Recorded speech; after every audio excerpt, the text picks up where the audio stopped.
Hello అండి, అందరికీ good morning. నేనైతే టౌన్కి అయితే వెళ్ళేసి వచ్చాము. సో కొన్ని పర్చేస్ చేయాలనేసి సూపర్ మార్కెట్కి అయితే వెళ్ళాను. ఇక్కడ చూడండి, బ్లడ్ తీసుకున్నారు. అది అలాగే ప్లాస్టర్ వేశారు. బ్లడ్ ఎక్కువ వస్తూనే ఉందనేసి ప్లాస్టర్ అయితే వేశారనమాట.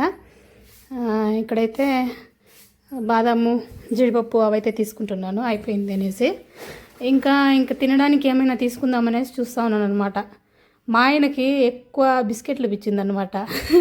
ఈ మిల్క్ బిక్కీస్, ఇంకా బోర్బన్ బిస్కెట్లు, ఇవి ఎక్కువ తింటూ ఉంటారు మా ఆయన. అది ఎప్పుడు తింటారో తెలుసా? నైట్ 12 లేదంటే 2 ఆ మధ్య లేచి వాళ్ళు ఇలా క్రేవింగ్స్ అనమాట, బిస్కెట్ క్రేవింగ్స్ అనమాట. అవి తింటూ ఉంటారనమాట. వేరే ఏది తినరు, ఈ బిస్కెట్లు మాత్రమే తింటారు. అలాగే వీళ్ళ స్టోర్లో ఇది బాగుంటుంది, సాంబార్ పౌడర్ అయితే బాగుంటుంది, సాంబార్ పొడి బాగుంటుంది. ఈ బసవేశ్వర స్టోర్ అనేసి మాకు దగ్గరలో అంటే అదే కుశాల్ నగరంలో. అది సాంబార్ పొడి బాగుంటుంది, ఇంగువ అది ఇది వేసి చేసింటారు. అలాగే అయితే పెరుగు అయితే తీసుకుంటున్నాను ఇక్కడ. ఇక హట్సన్ కర్డ్ మాకు టౌన్లోనే దొరుకుతుంది. అక్కడ మేమున్న ప్లేస్లో అయితే నందిని, అది పుల్లగా ఉంటుంది. నేను మా ఆయన అయితే ఈ ఒక్క చాక్లెటే తింటాము, కిట్ క్యాట్ చాక్లెట్. ఇంట్లో మా వాళ్ళు ఉన్నారు, వాళ్ళకి 2 మాకు 2 అనేసి తీసుకున్నాం.